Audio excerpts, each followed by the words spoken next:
You think I'm just the old lady who washes your dishes and babysits your kids? Let me show you who really holds the deed to the roof over your head. I never thought I'd be saying those words to my own son and his wife. For 35 years, I had been the one who sacrificed everything, who put my dreams on hold, who worked 3 jobs just so my boy could have the opportunities I never did. But one cutting remark from my daughter-in-law was all it took to make me finally reveal the truth I'd been hiding for decades.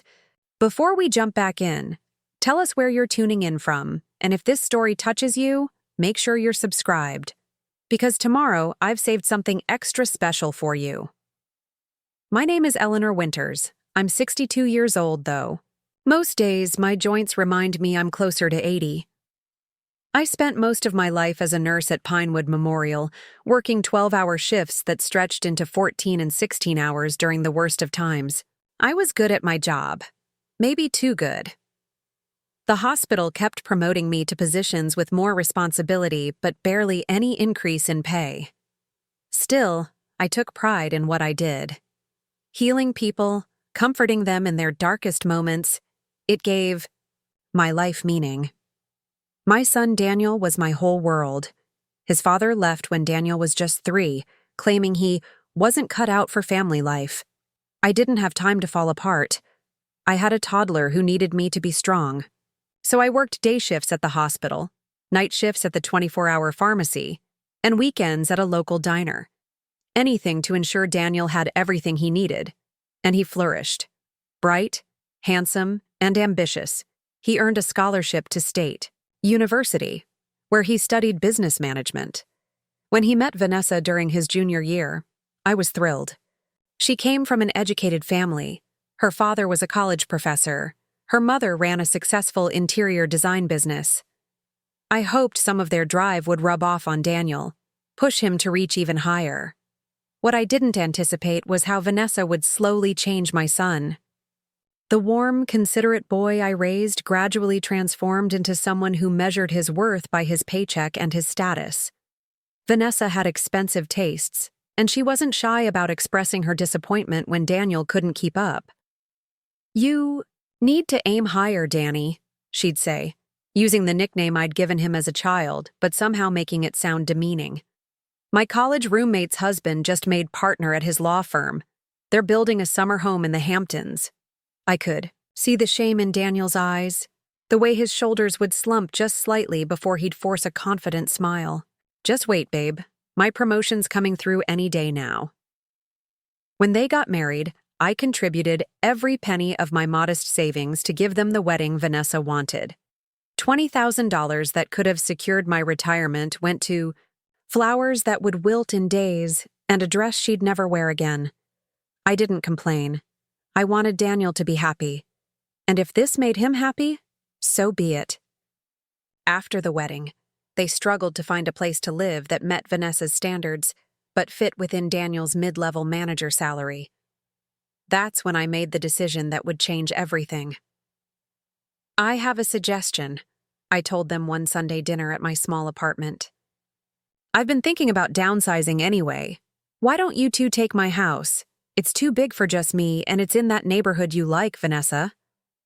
My house, a charming 3-bedroom craftsman with a wraparound porch and a garden that was the envy of the block. I'd purchased it 20 years ago with the settlement money from a car accident that left me with a permanent limp. The insurance company had tried to lowball me, but a kind lawyer took my case pro bono and got me a sum that seemed like a fortune back then. Daniel was stunned. "Mom, we can't accept that. It's your home." But Vanessa was already mentally redecorating. The living room would need updating, of course, and that kitchen is straight out of the 90s, but the bones are good. "I'd still need somewhere to live," I continued, ignoring the sting of her casual dismissal of my beloved home. "So I thought I could convert the garden shed into a small granny flat. It's got plumbing already, and with a bit of insulation, it would be perfectly comfortable." "A shed?" Vanessa's nose wrinkled. "Wouldn't you prefer a nice retirement community? I've heard Sunset Meadows has activities and people your own age." I can't afford a retirement community on my pension, I said simply. And I'd like to stay close, especially with you two talking about starting a family soon. The solution seemed perfect. Daniel and Vanessa would have a mortgage-free start to their marriage. I would have a simple place to live, and the joy of remaining close to my son. And when grandchildren came along, I'd be right there to help. The arrangement worked smoothly at first. I moved into my converted shed, which, despite Vanessa's doubtful predictions, became a cozy and efficient little home. I helped with the garden, did small repairs around the main house, and tried to make myself useful without being intrusive. When Vanessa became pregnant with twins a year later, I was overjoyed. 2 grandbabies to love. I immediately offered to provide childcare once Vanessa's maternity leave ended. That would save us a fortune in daycare costs, Daniel said gratefully. Vanessa was less enthusiastic. Eleanor, childcare is really demanding. The twins will need constant attention, specialized feeding schedules, developmental activities. Are you sure you're equipped for that? I was a pediatric nurse for 15 years before I moved to geriatrics, I reminded her gently. I think I can handle it. She had no choice but to concede, though she made me attend 3 different parenting classes with her to learn the modern approach. I bit my tongue and went along with it, even when the 20-something instructor tried to explain to me, a woman who'd cared for countless newborns, how to properly swaddle a baby. The twins, Lily and Lucas, were born on a stormy April night. Perfect, pink, and healthy. I fell in love instantly. In those early weeks, even Vanessa seemed to appreciate my help as she recovered from a difficult C-section. I took night shifts so the new parents could get some sleep. I cooked, cleaned, and kept the household running while they adjusted to life with 2 newborns. But as Vanessa regained her strength, the dynamic changed. My suggestions were met with increasing resistance. Actually, the pediatrician says that approach is outdated, Eleanor. We're not doing processed baby food. I'm making everything organic and fresh. Please don't pick them up every time they cry. They need to self-soothe. I stepped back, trying to respect their parenting choices even when they contradicted everything my experience had taught me. I was there to support, not to control. The twins thrived regardless, growing into curious, energetic toddlers who lit up my world. When the children turned 3, Vanessa's mother, Patricia, moved to town after divorcing Vanessa's father. Patricia was everything I wasn't: polished, sophisticated, and financially comfortable thanks to a generous divorce settlement. She bought a luxurious condo downtown and quickly established herself as the fun grandmother who took the twins shopping for expensive toys and clothes. "Grammy Trish is taking us to Disney World," Lily announced one day, her eyes shining. "Grammy Trish got us iPads," Lucas added, showing off the new device. I couldn't compete with Disney World or electronics. My gifts were hand-knitted sweaters and trips to the park to feed ducks. But I was the one who kissed scraped knees, who knew exactly how Lucas liked his sandwiches cut, and which stories made Lily giggle the most. I was the constant in their lives, the one who was there day in and day out. Until the day everything changed. It was an ordinary Tuesday. I was folding laundry in my little cottage when there was a sharp knock at the door. Vanessa stood there, her expression tense. "Eleanor, we need to talk." I invited her in, but she stayed in the doorway, as if reluctant to fully enter my space. "Daniel and I have been discussing our family situation," she began in the formal tone she used when she was uncomfortable. "The twins are starting kindergarten next fall, and we think it's time to make some changes." My heart stuttered. "What kind of changes?" "We've decided that we need more space." Preparing and narrating this story took us a lot of time, so if you are enjoying it, subscribe to our channel. It means a lot to us. Now back to the story. The twins are getting bigger, and they each need their own room. I nodded, confused.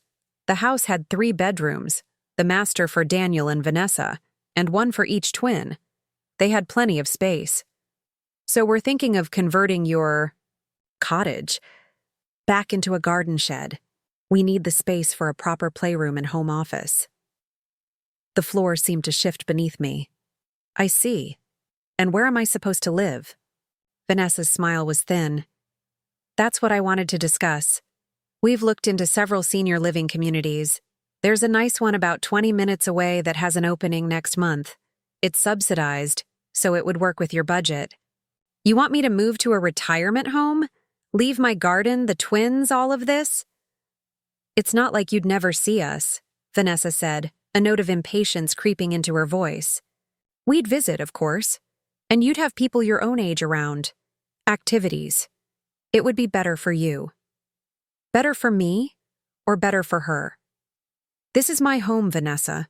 I gave you and Daniel this house on the understanding that I would always have a place here. Her expression hardened. No, Eleanor, this is our home. The deed is in our names. Your understanding was never formalized in any way. And frankly, it's becoming awkward explaining to our friends why my mother-in-law lives in our backyard. It's not normal. I felt as if I'd been slapped. Not normal? I've provided free childcare for your children for 3 years. I maintain the garden you love to show off to your book club. I've never once complained or interfered with your lives. And we appreciate that, she said quickly. But the twins are starting school soon. They don't need full-time childcare anymore. And Daniel and I need to establish ourselves as an independent family unit. Independent? I repeated. From what? From me? She sighed, clearly frustrated that I wasn't simply agreeing to her plan. Look, I'm trying to be considerate of your feelings, but the reality is, you're not. You're not really family in the way my mother is. Daniel and I need to prioritize our nuclear family and my side of the family since they're more established. Not really family. Those 3 words pierced deeper than anything else she could have said. After decades of sacrifice, after giving them my home, after pouring every ounce of love and energy into helping raise their children, I wasn't really family. I think you should leave now, I said quietly. Vanessa looked relieved to escape the awkward conversation. Just think about it, okay? The senior living place needs an answer by next week. Daniel can drive you over to tour it this weekend. After she left, I sat motionless on my small sofa, feeling the walls of my life closing in. I had given everything to my son, my youth, my savings, my home, and now I was being discarded because I wasn't established enough, because I embarrassed them with my simple existence. I had made a terrible mistake. In my eagerness to help Daniel and Vanessa, I had left myself vulnerable. The house was indeed in their names. I had no legal claim to stay, no protection against being sent away to some sterile institution where I would slowly fade away, seeing my grandchildren on carefully scheduled monthly visits that would grow less and less frequent as time passed.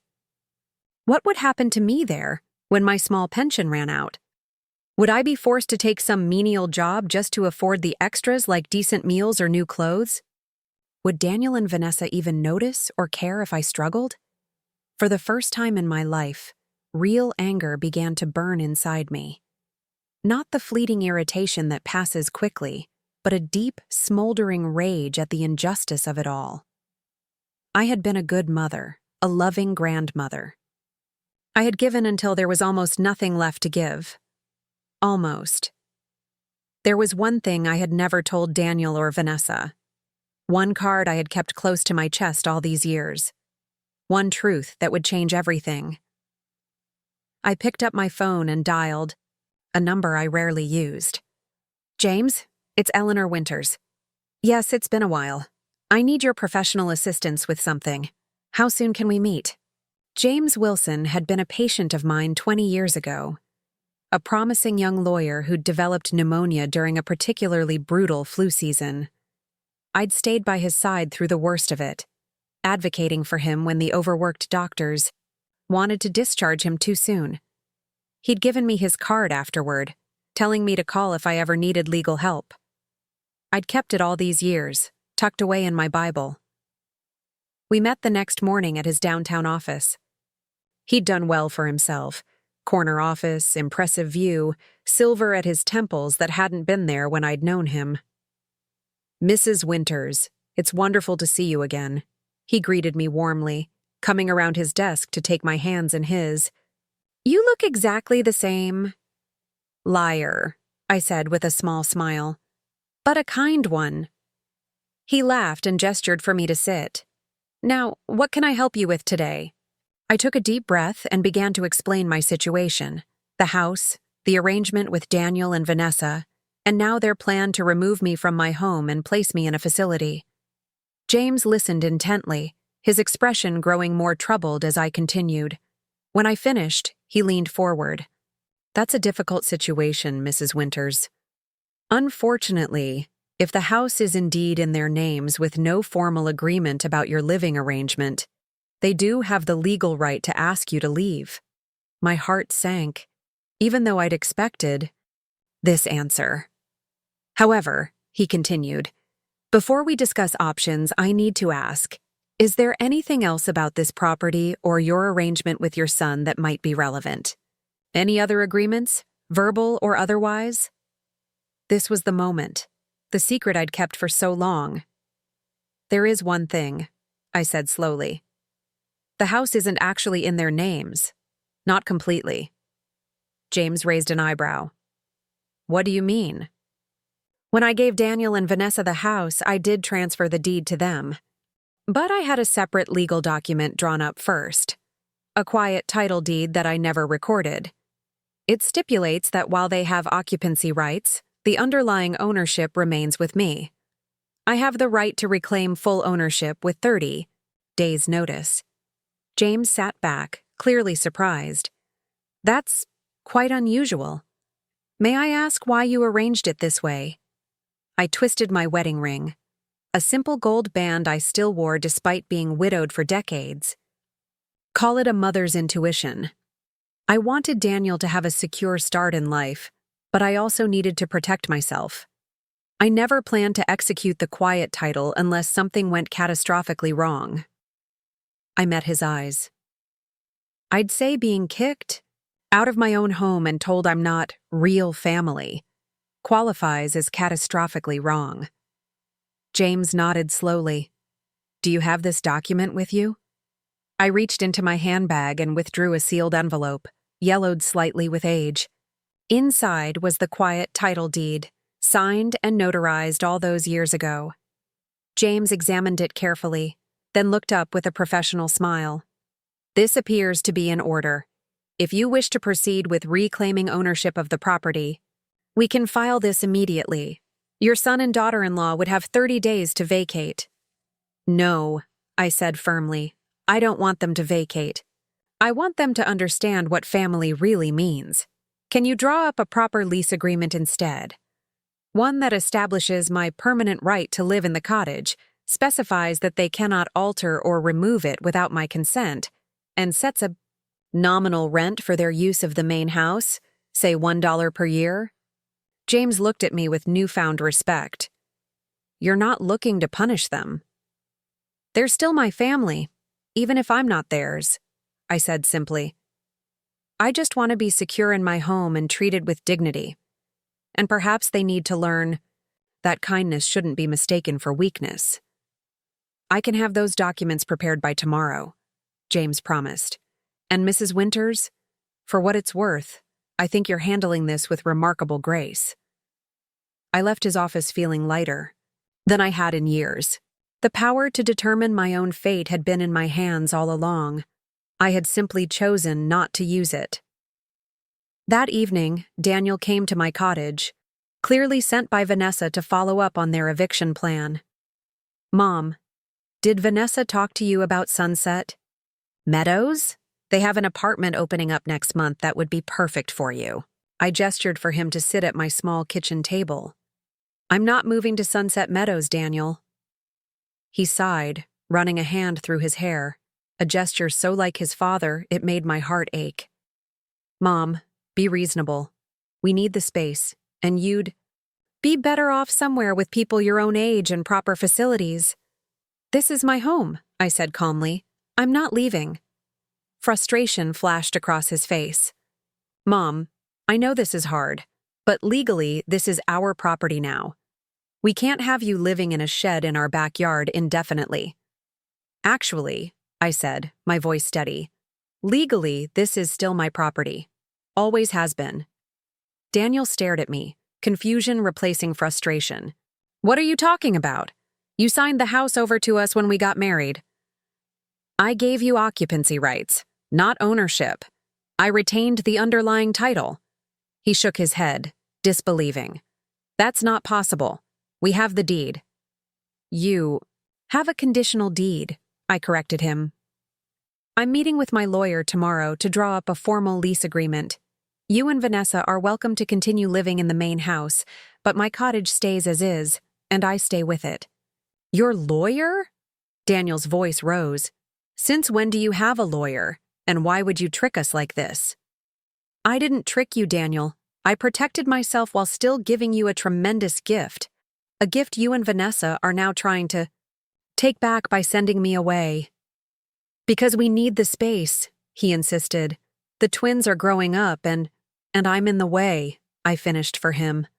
Not real family, as your wife put it. Daniel had the grace to look ashamed. She shouldn't have said that. She was just frustrated. No, she was honest. And now so am I. I reached across the table and took his hand. I love you, Daniel. I always will. But I will not be discarded now that I'm no longer useful to you. He withdrew his hand, anger replacing shame. So that's it? You're going to hold this over our heads forever? Make us your tenants in our own home? This isn't about punishment, I said gently. It's about respect. I'm not asking you to leave. I'm not changing anything about your living situation. I'm simply ensuring that mine doesn't change either. Daniel stood abruptly. Vanessa is going to lose her mind over this. Probably, I agreed. But perhaps it's time she learned that family isn't determined by status or convenience. It's determined by love, loyalty, and respect. 3 things I've given all of you in abundance. He left without another word, slamming the cottage door behind him. Through my window, I watched him stride across the garden to the main house, already pulling out his phone, no doubt to call Vanessa with the shocking news. I should have felt guilty or anxious. Instead, I felt a profound sense of peace. Tomorrow would bring confrontation and hard truths. There would be anger and accusations, perhaps even attempts to challenge the quiet title deed. But for the first time in decades, I was standing up for myself, reclaiming not just my legal rights, but my dignity. I made myself a cup of tea and settled into my favorite chair by the window, watching the sunset paint the garden in shades of gold and amber. The garden I had planted and tended for 20 years. The garden that would continue to bloom under my care for years to come. Let them rage. Let them threaten. Let them finally see me, not as the convenient grandmother or the free childcare provider or the embarrassing secret in the backyard, but as Eleanor Winters, a woman who had given everything for her family and would no longer accept being treated as less than she was worth. The twins would still have their grandmother close by. Daniel and Vanessa would still have their beautiful home. Nothing would change, except the balance of power. And sometimes that makes all the difference in the world. The next morning arrived with a symphony of birdsong and the gentle rustling of leaves in my garden. I had slept surprisingly well, wrapped in the certainty of my decision. As I prepared for my meeting with James, my phone buzzed incessantly. Text messages and missed calls from Daniel.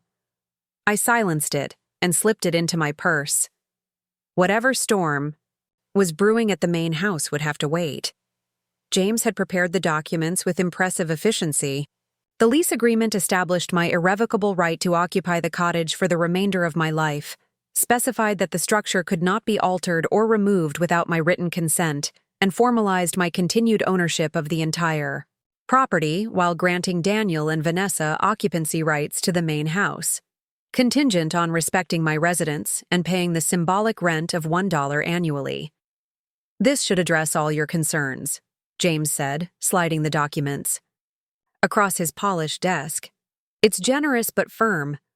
They still have security and stability, but they can't force you out. I reviewed each page carefully, nodding as I read. And there's no way they can challenge this arrangement? The quiet title deed you kept is legally binding. It was properly executed and notarized. Unless they can prove coercion or fraud, which obviously didn't occur, this arrangement will stand in any court. He hesitated, then added, though I sincerely hope it doesn't come to that. So did I. The thought of facing my son in court made my stomach churn, but I refused to back down. Some principles were worth fighting for, even if the battle broke your heart. I signed the documents with a steady hand, watching as James affixed his signature as witness and notary. It was done. Would you like me to serve these papers formally? James asked. I could send one of our junior associates. No, I said firmly. This is family business. I'll deliver them myself. He nodded, respecting my decision. If you need anything at all, don't hesitate to call. Day or night. I thanked him, tucking the manila envelope containing the documents into my purse. As I stood to leave, he stopped me with a gentle touch on my arm. Mrs. Winters, forgive me for overstepping, but may I ask why you never told your son about this arrangement before now? I considered the question, searching for the right words. I wanted him to feel the house was truly his, to take pride in it, to build his life there without obligation. I never intended to reclaim my rights unless it became absolutely necessary. I met his eyes directly. A mother always keeps something in reserve to protect her child, even from himself. James nodded thoughtfully. I hope they come to appreciate your wisdom. Hope. Such a fragile thing to build a future on. But sometimes, it's all we have. The drive home felt longer than usual, each mile bringing me closer to a confrontation I'd never wanted, but could no longer avoid. As I turned onto my street, I noticed an unfamiliar luxury SUV parked in the driveway. Patricia, Vanessa's mother, had joined the fray. I parked on the street and walked slowly up the path to the main house, the weight of the documents in my purse nothing compared to the heaviness in my heart. Before I could reach the porch steps, the front door flew open. How dare you! Vanessa stood framed in the doorway, her face flushed with anger. How dare you pull something like this after everything we've done for you? I paused, letting her fury wash over me without reaction. May I come in? I think we should discuss this privately. Oh, now you want privacy? After threatening to make us homeless? I haven't threatened to make anyone homeless, I said evenly. I simply clarified my legal rights. Daniel appeared behind his wife, placing a restraining hand on her shoulder. Come inside, Mom. Let's talk like adults. The living room, my living room once, had been transformed by Vanessa's decorating over the years. The comfortable, slightly worn furniture I'd loved had been replaced with sleek, modern pieces in muted grays and blues. My colorful curtains had given way to minimalist blinds. Only the stone fireplace remained unchanged, the mantel still bearing the marks where I'd measured Daniel's height each birthday. Patricia sat perched on the edge of one of the new armchairs, her designer outfit perfectly pressed, not a hair, out of place despite the early hour. Her presence made the room feel even more hostile. Eleanor, she greeted me coolly. Daniel and Vanessa have been telling me about your creative interpretation of property law. I didn't dignify her condescension with a direct response. Instead, I removed the documents from my purse and placed them on the coffee table. These papers formalize our arrangement going forward. I've had them drawn up by my attorney, James Go. Wilson, you're welcome to have your own lawyer review them, of course. We don't need a lawyer to recognize a con job, Vanessa snapped. You gave us this house, Eleanor. It was a gift. You can't just take it back because you're unhappy about moving to a perfectly nice retirement community. I never gave you ownership of this property, I corrected her. I allowed you to live here, which you've done for the past 7 years. I've continued to own it, though I chose not to exercise my full rights until now. That's ridiculous, Patricia interjected. If that were true, why would you have lived in that shed all this time? No one would do that if they owned the whole property. I turned to face her. I did it because I love my son and wanted to help him build a stable life. I did it because that's what mothers do. They sacrifice for their children. And now, you're using that sacrifice to manipulate him, Patricia accused. How convenient. Daniel, who had been uncharacteristically quiet, finally spoke. Mom, be honest. Is this real, or are you just trying to scare us because you're upset? The doubt in his voice stung more than Vanessa's anger or Patricia's contempt. My own son thought I might be bluffing, creating an elaborate hoax out of spite. It's real, Daniel. The quiet title deed is legally binding. I've always maintained ownership of this property. But why? He demanded. Why would you lie to us all these years? I never lied, I said firmly. I simply didn't disclose the full legal arrangement. I wanted you to feel secure here, to build your life without worry. But I also needed to protect myself, which, given current circumstances, was clearly necessary. Vanessa grabbed the documents and began leafing through them frantically, her manicured nails crumpling the edges of the pages. This is insane. We can't accept this. We won't. Your acceptance isn't required, I said quietly. The arrangement is already legally established. These documents merely formalize it moving forward. So, what exactly are you proposing? Daniel asked, his voice tight with controlled anger. That we just continue as your tenants indefinitely?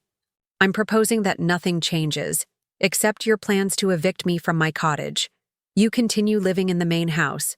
I continue living in my cottage. We remain a family. A family? Vanessa's laugh was bitter. You call this family? Holding legal threats over our heads and ambushing us with secret documents? No, Vanessa. I call family the decades I've spent supporting, loving, and caring for all of you, only to be told I'm not real family and should be sent away now. That I'm inconvenient. A flash of shame crossed her face, so briefly I almost missed it. I never said you weren't family, she muttered. Yes, you did. Your exact words were that I'm not really family in the way my mother is. Those words made your position quite clear. Patricia bristled. Don't twist what my daughter said, Eleanor. She was simply trying to explain the natural closeness between blood relatives.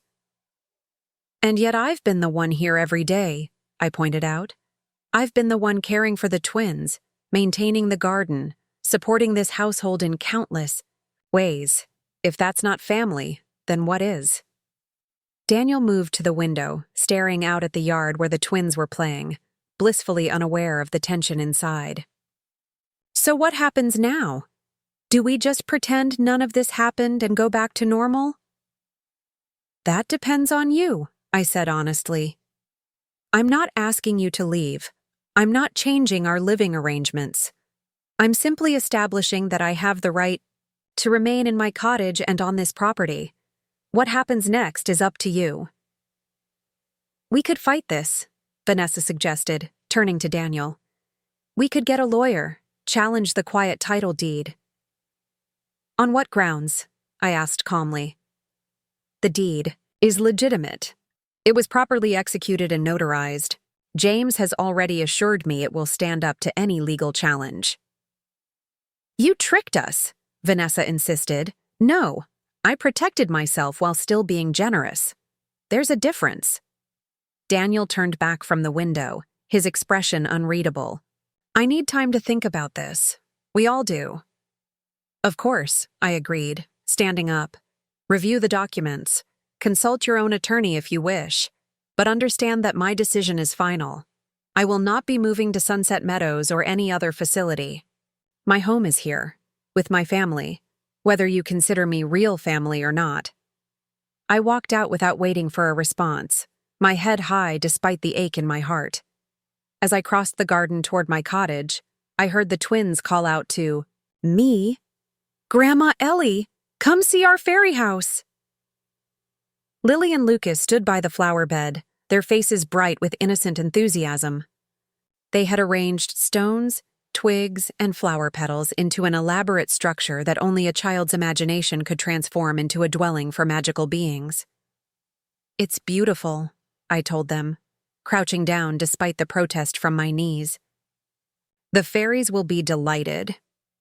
"Mommy says fairies aren't real," Lucas confided, his voice dropping to a whisper. "But we know better, right, Grandma? Sometimes the most important things can't be seen with our eyes," I told him, tapping his chest gently. "They can only be felt with our hearts." Lily's small hand patted my cheek. "Your heart is the biggest, Grandma. That's why we love you so much." Out of the mouths of babes comes wisdom that adults have long forgotten. I hugged them both tightly, drawing strength from their unconditional love. Whatever happened with Daniel and Vanessa, these precious children were worth fighting for. Worth staying for. The next few days passed in tense silence. Daniel and Vanessa remained in the main house, and I in my cottage. But the easy flow of family life had been disrupted. The twins sensed the change, growing clingy and anxious as they shuttled between the two dwellings. "Why is Mommy mad at you?" Lily asked on the third day, her lower lip trembling. "Did you do something bad?" "No, sweetheart," I assured her. "Grown-ups sometimes disagree about important things. It doesn't mean anyone is bad or good. We're just trying to figure things out." "But you're not leaving, right?"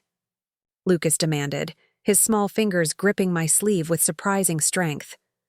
"Mommy said you might go live somewhere else." "I'm not going anywhere," I promised them both. "This is my home, and you are my family. Nothing will change that." On the fourth day, Patricia's sleek SUV pulled into the driveway again. I watched from my garden as she entered the main house, a large portfolio tucked under her arm. She remained inside for several hours, and when she left, her expression was grimly satisfied. I braced myself for whatever new development was coming. I didn't have to wait long.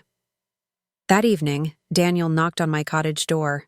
He looked haggard, with dark circles under his eyes and a defeated slump to his shoulders. "Can we talk, Mom?"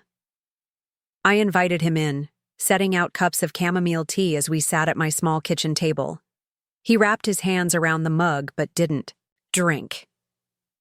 "We've consulted with a lawyer," he began without preamble. "He confirmed that your quiet title deed is legally binding. We can't contest it."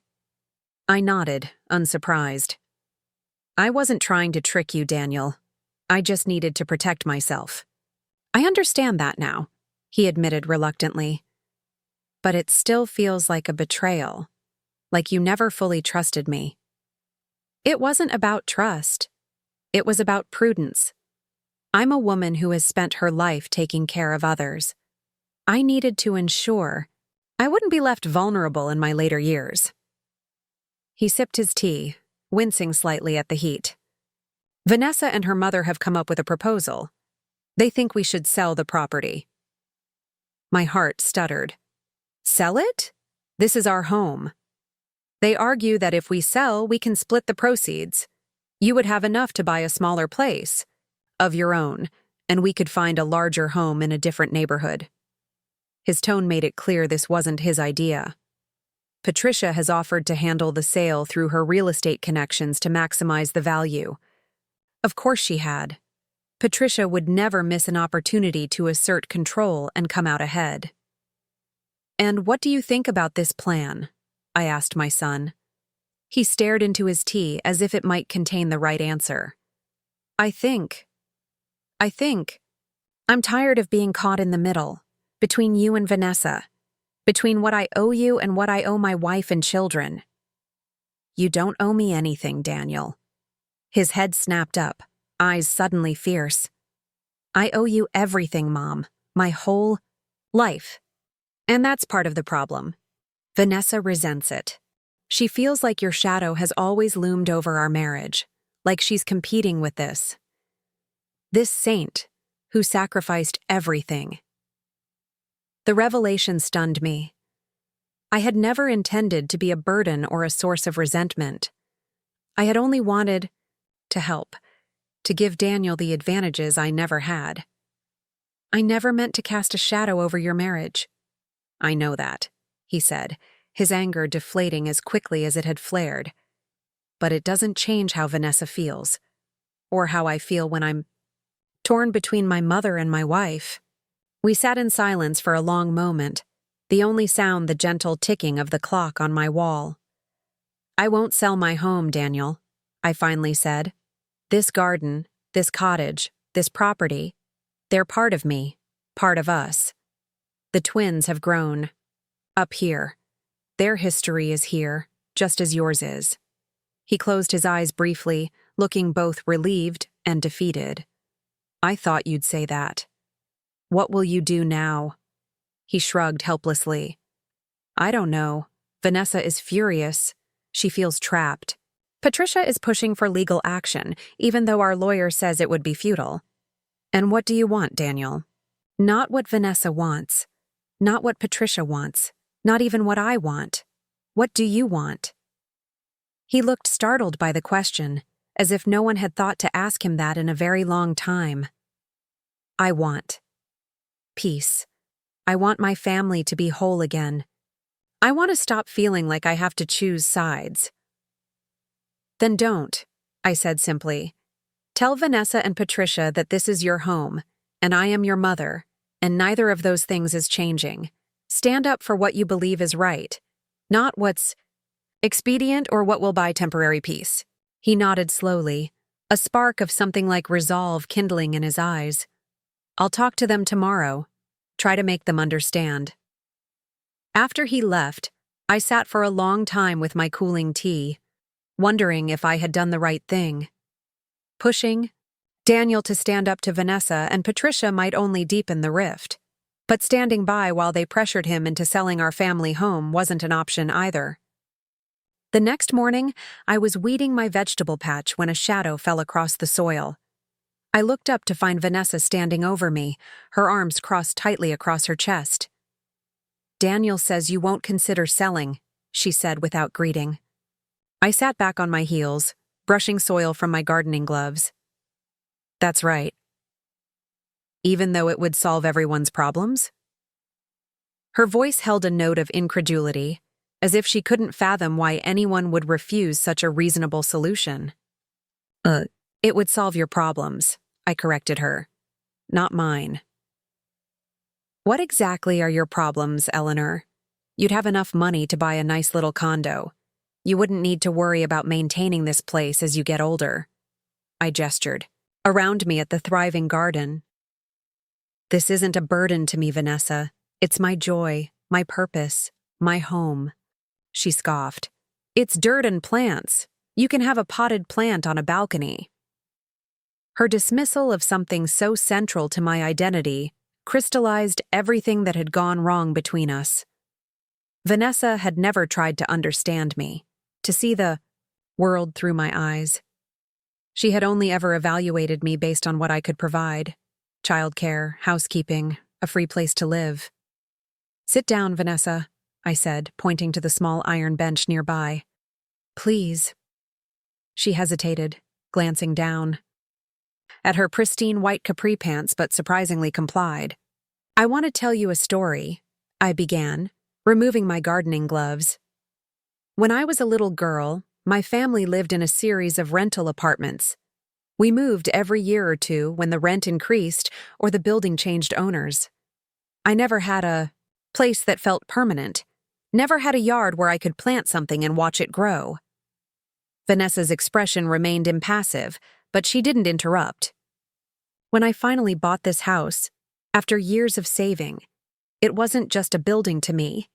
It was stability, permanence, the first place that was truly mine. I ran my hand lovingly along a nearby rose bush. I planted these roses the week I moved in. They've bloomed every summer for over 20 years. I've watched them grow, tended them through drought and disease, celebrated when they thrived. Just like I did with Daniel. Just like I do with the twins. It's just a house, Eleanor, Vanessa said, but her voice had lost some of its edge. No, it's a home. There's a difference. A house is walls and a roof. A home is memories and love and security. I looked directly into her eyes. Don't you want that for your children? A place with history and roots? A place they'll remember all their lives? For the first time, I saw uncertainty flicker across her face. Of course I do, but we can build that somewhere else. Somewhere bigger, newer, in a better school district. You can build a house anywhere, but a home takes time. It takes love sinking into the very foundation, memories etched into every corner. I reached out and took her hand, surprised when she didn't pull away.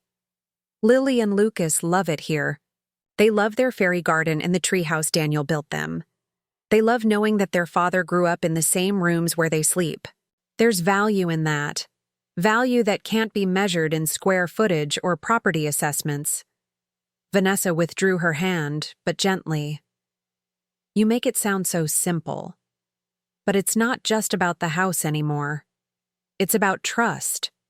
About Daniel's relationship with you and with me. About our marriage. I know, I acknowledged. And I'm truly sorry that my decision to protect myself has caused this rift. But I won't apologize for ensuring I wouldn't be discarded when I was no longer convenient.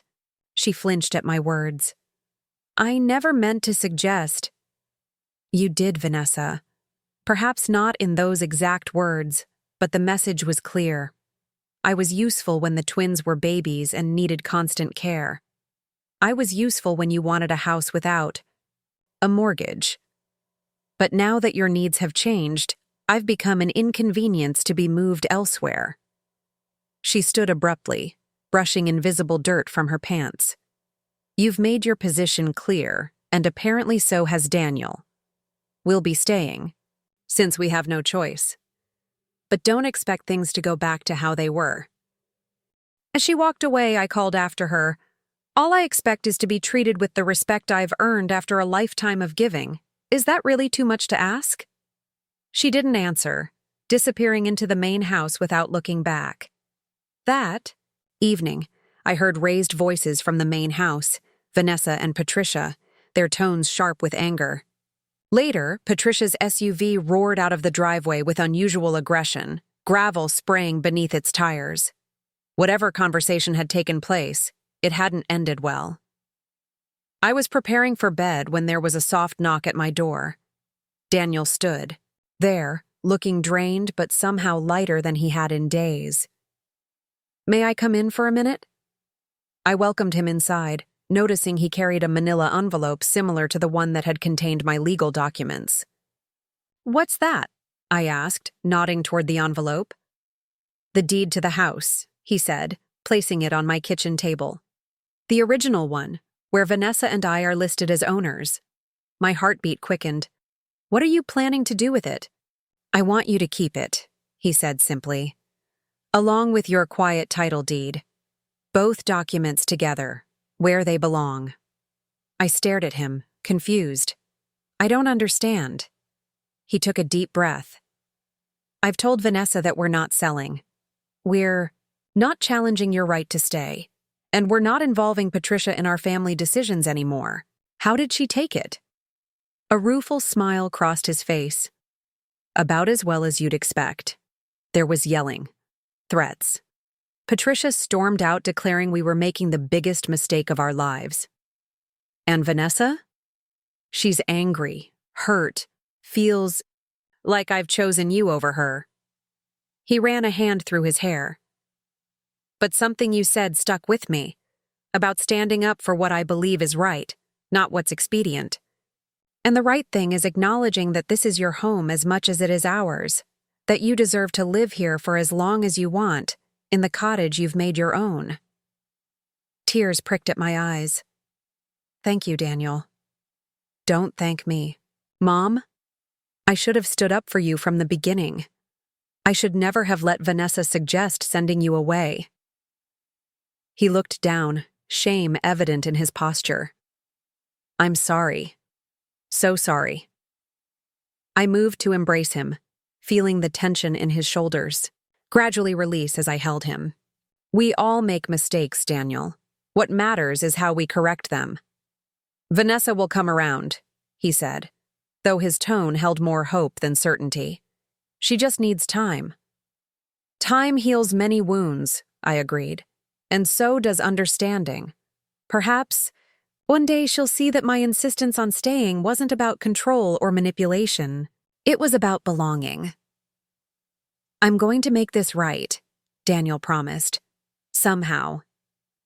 After he left, I sat with both documents spread before me on my kitchen table, the original deed and the quiet title. Together, they represented both my generosity and my self-preservation, both my love for my family and my determination not to be taken advantage of. I carefully stored them away in my filing cabinet, hoping I would never need to produce them again. The legal battle had been won, but the emotional one was still unfolding. Healing our family would take more than documents and declarations. It would take time, patience, and forgiveness on all sides. As I lay in bed that night, I could hear the familiar sounds of my garden, the soft rustling of leaves, the occasional hoot of the owl that nested in the old oak tree, the distant whisper of traffic from the main road. Sounds that had lulled me to sleep for decades. Sounds of home. I had fought to preserve my place in this home, in this family. Now came the harder task, rebuilding the trust and love that had been damaged in the process. But as I drifted toward sleep, I felt something I hadn't experienced in weeks. Hope. Hope that from the broken pieces of our family conflict, we might construct something stronger, more honest, and more enduring than before.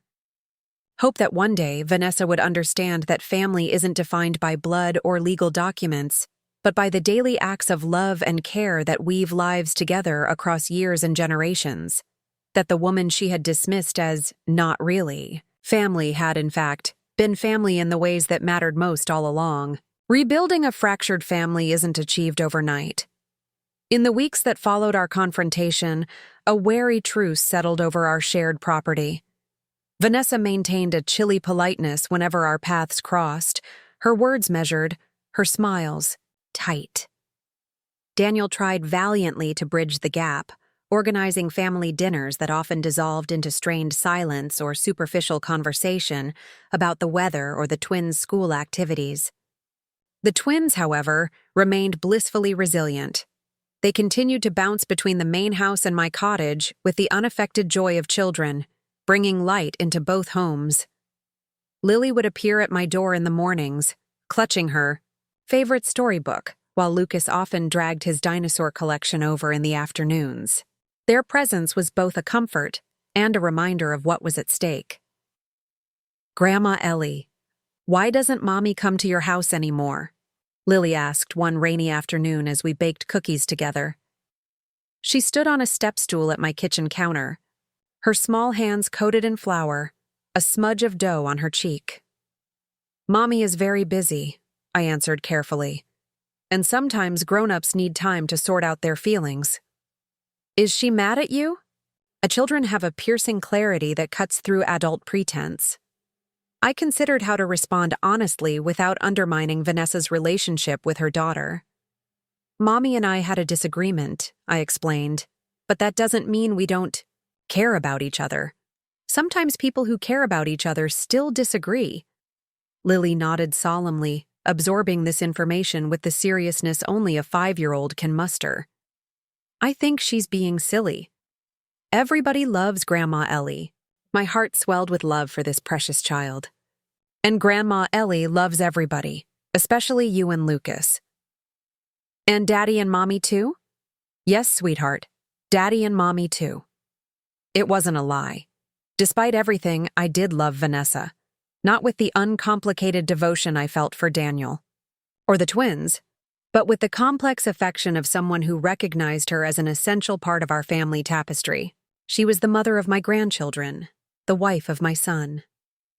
Our lives were inextricably intertwined, whether she accepted it or not. 1 month after our confrontation, Patricia arrived unannounced at my cottage door. She stood on my small porch, immaculately dressed as always, her expression unreadable. "May I come in?" she asked with unusual restraint. Surprised, I stepped aside to let her enter. She surveyed my modest living space with keen eyes, taking in the handmade quilts, the shelves of well-loved books, the vase of fresh-cut flowers, from my garden. For once, she didn't offer any judgmental comments. "Tea?" I offered, falling back on the social rituals that help navigate awkward encounters. "Thank you. Yes." We sat at my kitchen table, the silence broken only by the gentle ticking of my old wall clock and the occasional chirp of birds outside. I waited for her to speak first, sensing she hadn't come without purpose. "Vanessa is miserable," she finally said, cradling her teacup. "She's not sleeping. She snaps at the children. Daniel says she's considering moving back in with me temporarily." My stomach tightened. "I'm sorry to hear that." "Are you?" Patricia's gaze was direct, challenging. "You've gotten exactly what you wanted. You've kept your home and driven a wedge between my daughter and her husband." "That was never my intention," I said firmly. "I only wanted to secure my right to stay in my own home. The conflict that followed was a result of Vanessa's reaction, not my actions." Patricia sighed heavily, setting down her teacup with a decisive click. "Perhaps we both bear some responsibility for the current situation." Her admission, however qualified, caught me off guard. Patricia had never struck me as someone capable of self-reflection or compromise. "How so?" I asked cautiously. "I may have encouraged Vanessa to take a firmer stance regarding your living situation than was necessary." She smoothed an invisible wrinkle from her immaculate slacks. "I saw the cottage as beneath your dignity, and by extension beneath our family's status. I thought I was advocating for something better for you." "Without considering what I might want for myself," I pointed out. "Yes." She met my eyes directly. I assumed my definition of better was universal. It didn't occur to me that you might genuinely prefer this. Simplicity. Coming from Patricia, this was practically a confession of grave error. I recognized the effort it must have taken her to admit even this much. "I don't want Vanessa and Daniel's marriage to suffer," I said sincerely. "Whatever our differences, we both want them to be happy." Patricia nodded slowly. "Which is why I've come with a proposal. Not a legal one this time," she added quickly, "but a personal arrangement. I'm listening. The twins start kindergarten next month. They'll be in school most of the day, which means your childcare services won't be needed as frequently." She held up a hand as I began to protest. "I know you don't see it as a service, but practically speaking, your role will change." "Children still need care after school," I pointed out. "And during holidays and summer breaks." "Of course. But what if we established a more formal schedule? Specific days when you would be responsible for the children, and other days when Vanessa would arrange alternative activities or care. It would give you more freedom for your own pursuits and give Vanessa a sense of control that she feels she's lost." The suggestion wasn't unreasonable. In fact, it offered benefits for everyone involved. The twins would have a predictable routine. Vanessa would regain some autonomy, and I would have designated time for my gardening, volunteer work, and the watercolor classes I'd always wanted to take. "That seems sensible," I conceded. "But why not have Vanessa discuss this with me directly?" Patricia's expression tightened. Pride, hurt feelings, fear of rejection. Take your pick. My daughter can be stubborn when she feels wronged. "A family trait?" I suggested with the hint of a smile. To my surprise, Patricia laughed, a genuine sound I'd rarely heard from her. "Touché, Eleanor. Perhaps we're more alike than either of us would care to admit. Both protective of our children, I acknowledged. Both willing to go to great lengths for their happiness. Both occasionally overstepping in our certainty that we know what's best. Patricia's admission came with a rueful smile. I've been reflecting on my role in this conflict. I could have encouraged reconciliation rather than escalation. This moment of vulnerability from a woman who had always presented herself as infallible was both startling and oddly touching. Perhaps there was hope for understanding between us after all. I accept your proposal, I said. But with one condition. It must be presented as a collaborative arrangement, not as Vanessa granting me permission to see my grandchildren. Patricia considered this. Fair enough.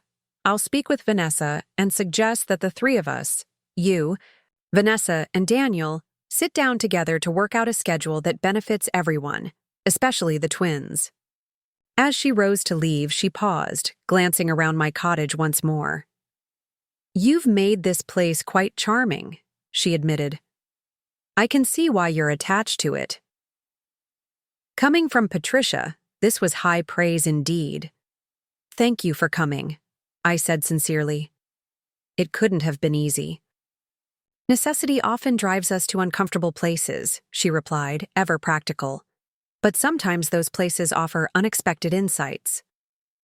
After she left, I sat with my cooling tea, contemplating this surprising turn of events. Patricia, of all people, had extended an olive branch. Perhaps the foundations for healing were being laid, brick by careful brick. The scheduled family meeting took place the following Sunday afternoon on neutral territory, the garden patio that connected the main house to my cottage. Daniel arranged chairs around the wrought iron table, while I provided lemonade and fresh strawberry scones. Vanessa arrived precisely on time, her expression guarded but not overtly hostile. Thank you for agreeing to this discussion, Daniel began, assuming the role of mediator. I think we all want the same thing, a peaceful family arrangement that works for everyone. Vanessa cleared her throat. Mother suggested a more structured schedule for the twins once school starts. I think that makes sense. Her direct acknowledgement of my role in the twins' lives, without Patricia's prompting, felt like the first green shoot after a long winter. I nodded encouragingly. I'd welcome that, I responded. It would help all of us plan our time more effectively.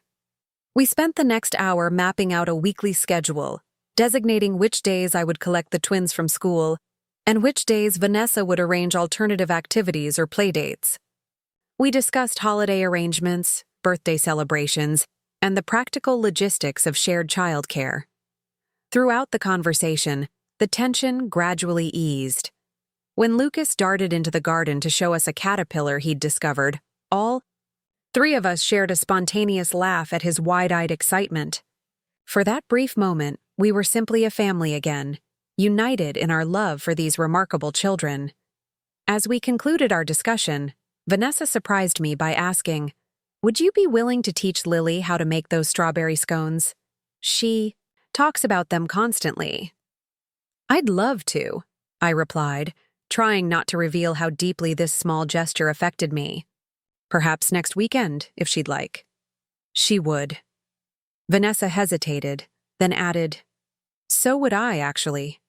My mother was never much for baking." This tentative step toward reconnection, offering to share an activity that was meaningful to me, felt like a precious gift. "Saturday morning," I suggested. "The kitchen's small, but we'll manage." As she and Daniel prepared to leave, Vanessa turned back. "Eleanor?" It was the first time she'd used my name directly in weeks. "Thank you for being patient with all of this." The words weren't quite an apology, but they acknowledged my forbearance during a difficult time. It was a beginning. "We're family," I said simply. That means finding a way forward, even when the path isn't clear. The baking lesson that Saturday marked a tentative new chapter in our relationship. Lily bounced with excitement as she measured flour and cut butter into the dough. Vanessa, initially stiff and uncertain in my small kitchen, gradually relaxed as we worked side by side. My mother always said baking was a waste of time when bakeries exist. She commented as she watched me demonstrate how to fold the dough without overworking it. Different generations, different values, I replied without judgment. My mother taught me to bake when I was Lily's age. It was one of the few activities we could afford that felt special. Vanessa absorbed this, her expression thoughtful. You never talk about your childhood. You never asked, I pointed out gently. A flash of awareness crossed her face. I suppose I haven't, have I? As the scones baked, filling the cottage with their sweet aroma, Vanessa glanced around my living space with new eyes. You've done a lot with this place. It's very you. That's the highest compliment a home can receive, I told her. To reflect the person who lives in it. Our house, the main house, it's beautiful, but sometimes it feels like a showroom. Perfect, but impersonal. She traced a finger along the windowsill, where I displayed a collection of smooth stones and sea glass the twins had given me. Everything here has a story. The best homes do, I agreed. When Daniel and Lucas joined us to sample the freshly baked scones, there was an ease to our interaction that had been missing for months. Not complete reconciliation, but a tentative peace that held the promise of something deeper. As autumn approached and the twins started kindergarten, our new schedule took effect. 3 days a week I met them at the school gate, their faces lighting up as they spotted me waiting. We spent those afternoons reading stories, tending the garden, or working on craft projects at my kitchen table. The other 2 weekdays, Vanessa arranged playdates or special activities, swimming lessons, children's museum visits, or time with Patricia. The arrangement worked surprisingly well. The twins thrived on the predictable routine and diverse experiences. Vanessa seemed more relaxed, no longer viewing my relationship with the children as a competition or threat, and I found unexpected pleasure in having designated time for my own interests, joining a senior watercolor class on Tuesday mornings, and volunteering at the community library on Thursdays. One October afternoon, as crimson and gold leaves drifted across the garden, Daniel knocked on my cottage door. His expression was serious, but not troubled. Mom, do you have a minute? There's something I'd like to discuss. We settled on my small porch, wrapped in sweaters against the autumn chill, mugs of hot cider warming our hands. Vanessa and I have been talking, he began. About the house, about our family situation. My chest tightened slightly. Oh? We think it might be time for some renovations. He gestured toward the main house. Not just cosmetic updates, but structural changes. What kind of changes? I asked cautiously. We'd like to convert the attached garage into a proper suite, a bedroom, sitting area, and full bathroom. He met my eyes directly. For you. I stared at him, trying to process this unexpected proposal. For me? But I have my cottage. The cottage is wonderful, Mom, but it has limitations. The bathroom is tiny. The insulation isn't great for winter, and the steps to the loft bedroom will only get more difficult as you get older. His concerns weren't unfounded. I'd noticed my knees protesting more vigorously each time I climbed the steep steps to my sleeping loft, and last winter had been challenging, with drafts finding their way through the cottage's charming but imperfect seals. The garage conversion would be on one level, Daniel continued. It would have proper heating and cooling, an accessible bathroom with grab bars and a walk-in shower, and direct access to both the main house and the garden. You'd have privacy when you want it, but you'd also be more integrated with the family. This is Vanessa's idea too? I couldn't keep the skepticism from my voice. Daniel smiled. Actually, it was her suggestion initially. She's been researching universal design principles to make sure the space would work for you long term. I felt a surge of emotion, surprise, gratitude, and a wary hope. It sounds wonderful, but it would be expensive. We can afford it, Daniel assured me. Between my promotion and Vanessa's new consulting work, we're in a good financial position, and it's an investment in our family's future. I don't want charity, I said firmly. It's not charity, Mom. It's practical. The cottage can be converted into a playroom for the twins and a home office for Vanessa. The garage is wasted space right now. We barely use it for storage. And this way, you're truly part of the house, part of the family, not separated in the backyard. The phrase part of the family resonated deeply. Wasn't that what I'd been fighting for all along? Not just the right to stay on the property, but the acknowledgement that I belonged here, that I mattered? May I think about it? I asked. It's a big change. Of course. Daniel squeezed my hand. Take all the time you need. We're not pressuring you, just offering an option we think might work better for everyone. After he left, I sat watching the sunset paint the sky in vivid hues of pink and gold. The cottage had been my sanctuary during the difficult months of family conflict.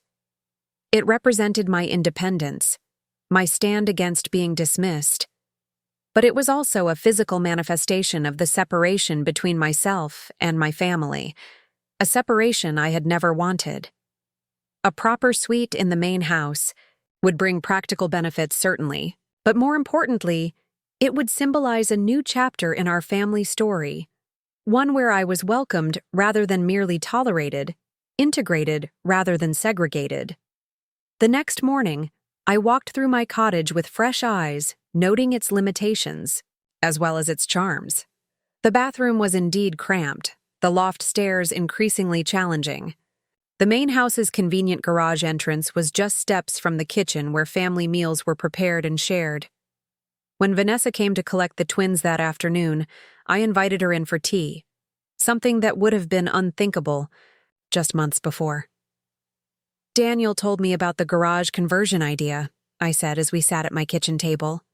He said it was your suggestion. Vanessa nodded, her fingers tracing the rim of her teacup. I've been thinking a lot about what you said. About this being a home, not just a house. About family being more than blood ties.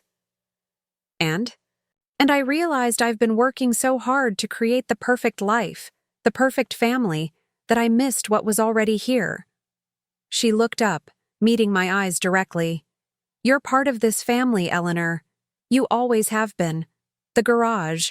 Conversion isn't about relocating you or controlling you. It's about creating a space where you can remain independent, but also be connected to us. The sincerity in her voice was unmistakable. This wasn't a strategic move or a reluctant compromise. It was a genuine acknowledgement of my place in their lives. What changed? I asked softly. Vanessa considered the question. Many things. Watching how the twins light up when they're with you. Seeing how Daniel relaxed once our conflict eased. But mostly, she hesitated, seeming to search for the right words. Mostly, it was realizing that I've been measuring success by my mother's standards, appearances, status, control, rather than what actually makes our family happy and whole. It was perhaps the most honest conversation we'd ever had. There was no pretense between us, no jockeying for position or subtle power plays. Just two women who loved the same family, finding common ground at last. I'd like to see the plans, I said, for the conversion. Vanessa's face brightened. We've only got rough sketches so far. We wanted your input before anything was finalized. It's your space, after all. Your space. Two simple words that acknowledged my belonging, my right to have a say in my own living arrangements. Over the following weeks, we worked together with an architect to design the garage conversion. Vanessa surprised me with her attentiveness to details that would make the space comfortable for me, placing electrical outlets at accessible heights, ensuring doorways were wide enough for a walker or wheelchair if ever needed, incorporating built-in bookshelves for my beloved collection. Daniel focused on connecting the new suite to the garden I cherished, designing French doors that would open onto a private patio where I could continue to grow the herbs and flowers that brought me joy.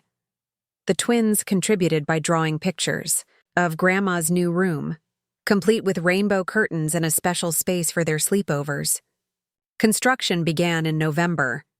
The process was noisy and disruptive, with workers tramping through the yard and dust settling on every surface. But unlike the tensions that had plagued our household months before, this chaos was productive, the necessary disruption that precedes creation. Patricia, to her credit, kept her opinions on the renovation largely to herself, though I occasionally caught her eyeing the construction with thinly veiled skepticism. But she had begun to treat me with a grudging respect, acknowledging me as a permanent fixture in her daughter's family life, rather than an inconvenience to be managed. As Christmas approached, the renovation neared completion. My new suite took shape, a spacious bedroom with large windows overlooking the garden, a wide sitting area with a small fireplace, a bathroom designed for both comfort and practical accessibility. The space felt both fresh and familiar, modern and timeless.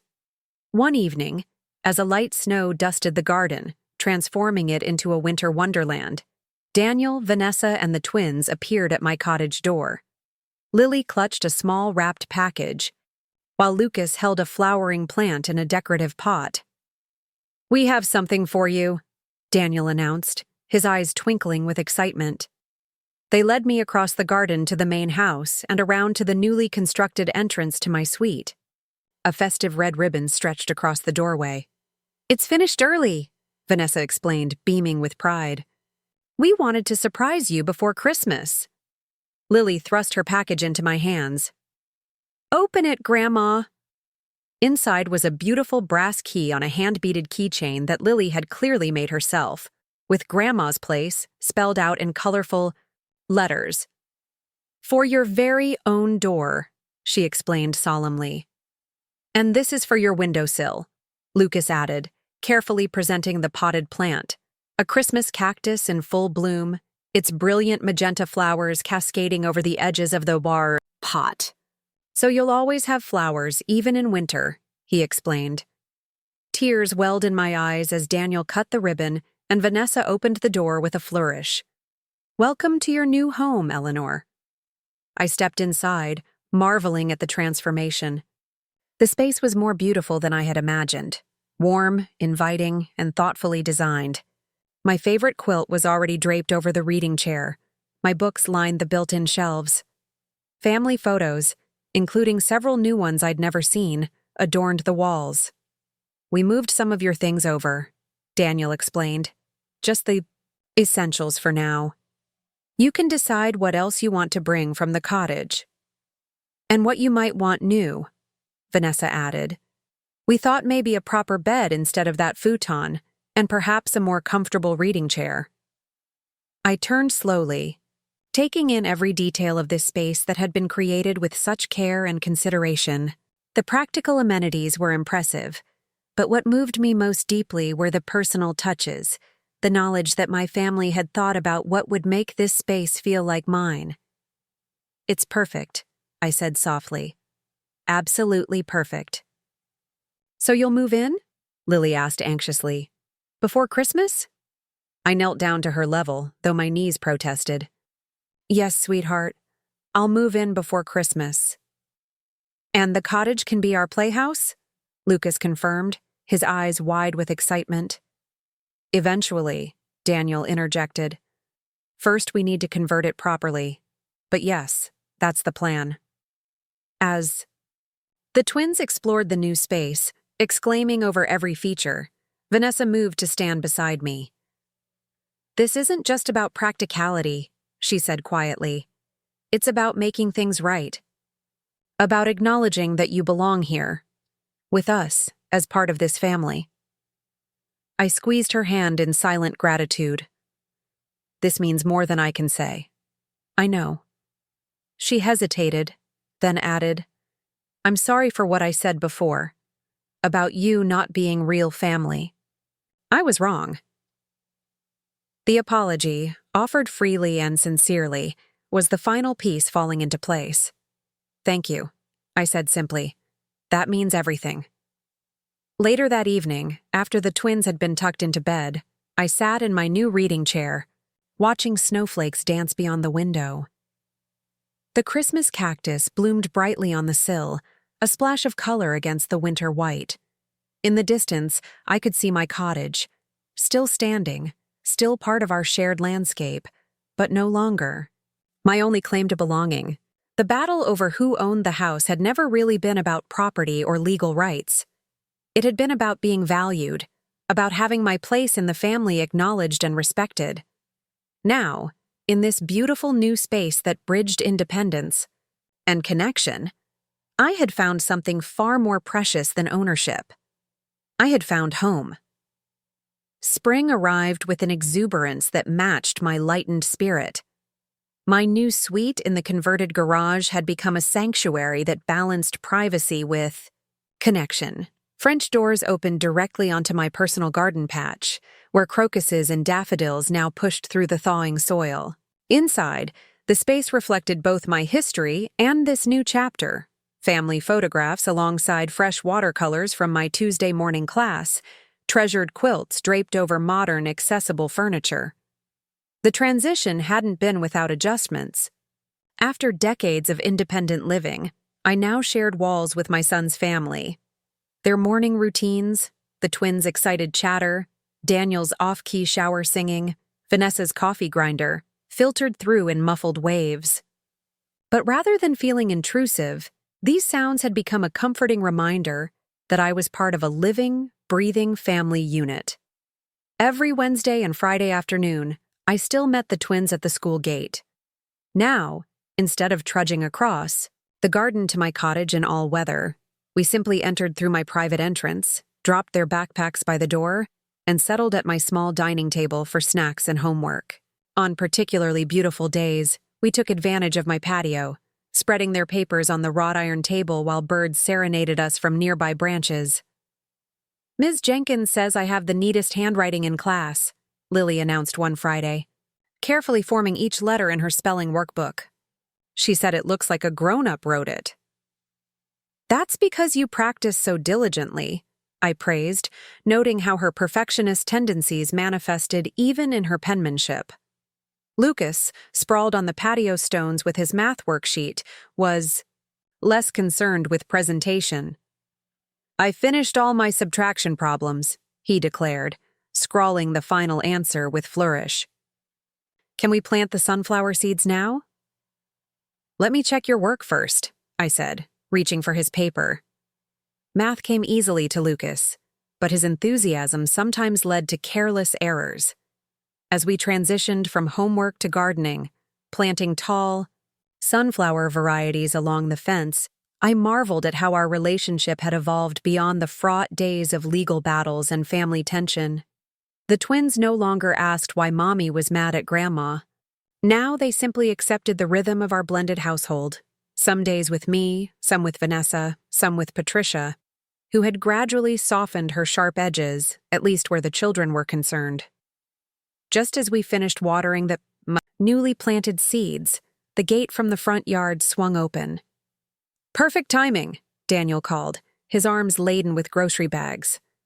"I could use some strong helpers to carry in the food for taco night." The twins abandoned their gardening tools, racing toward their father with excited whoops. Friday taco night had become a family tradition in recent months, one that now included me as a matter of course, rather than by special invitation. "Need an extra pair of hands?" I asked, rising stiffly from my kneeling position at the flower bed. Daniel shot me a grateful look. "Always. Vanessa's stuck on a conference call that was supposed to end an hour ago. She texted that she's still trying to escape." In the main house kitchen, we fell into an easy choreography. Daniel browned meat and warmed tortillas. Lucas carefully counted out plates and napkins. Lily arranged colorful bowls of toppings, and I prepared a simple salad. The domestic symphony felt both ordinary and profound, the kind of mundane family moment I had once feared losing forever. "Should we wait for Mom?" Lucas asked as we finished setting up the taco bar on the kitchen island. Daniel checked his phone. She just texted that she's wrapping up. Let's get started and she'll join when she can. We had just settled around the table when Vanessa hurried in, her professional appearance slightly rumpled after a long day, but her smile genuine.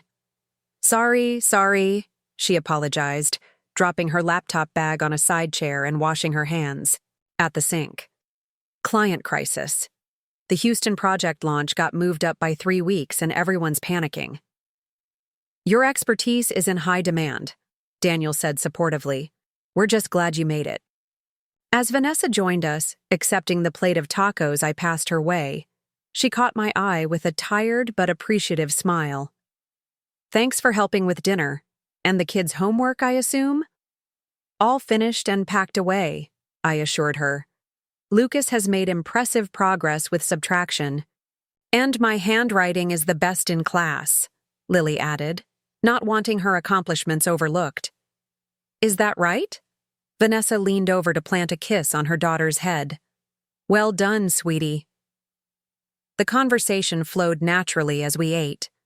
School, anecdotes from the twins, work updates from Daniel and Vanessa, news about my latest watercolor project. No tension, no underlying power struggles, just a family sharing a meal and the events of their day. After dinner, as the twins helped Daniel load the dishwasher, Vanessa lingered at the table, nursing a glass of wine. Mother called today, she mentioned, her tone carefully neutral. She's planning a summer trip to Europe and wants to know if we'd join her for part of it. 2 weeks in Italy. Sounds wonderful, I replied sincerely. The twins would love exploring Roman ruins and eating authentic gelato. Vanessa twirled her wine glass thoughtfully. It does sound amazing. But I'm concerned about leaving you alone for that long. The twins would miss you, and it seems unfair to disappear for weeks after you've been so helpful with everything. The consideration behind her words, so different from the dismissive attitude she'd once displayed, warmed me deeply. I appreciate that, but you shouldn't pass up such an opportunity on my account. I managed alone for many years before moving in here, you know. Yes, but now you're part of our daily lives. 2 weeks is a long gap. I touched her hand lightly. It's also a chance for the twins to experience something extraordinary with both their parents and their grandmother Patricia. Some distances create space for growth. Vanessa studied me with new awareness. When did you become so wise about letting go? Around the same time you became so considerate about including me, I answered with a small smile. We've both learned some important lessons this past year. She nodded thoughtfully. Still, I'd feel better if you weren't completely alone while we're gone. What if we invited your friend Marge to stay in the house? She mentioned her condo association is planning major repairs this summer. The timing might work out perfectly.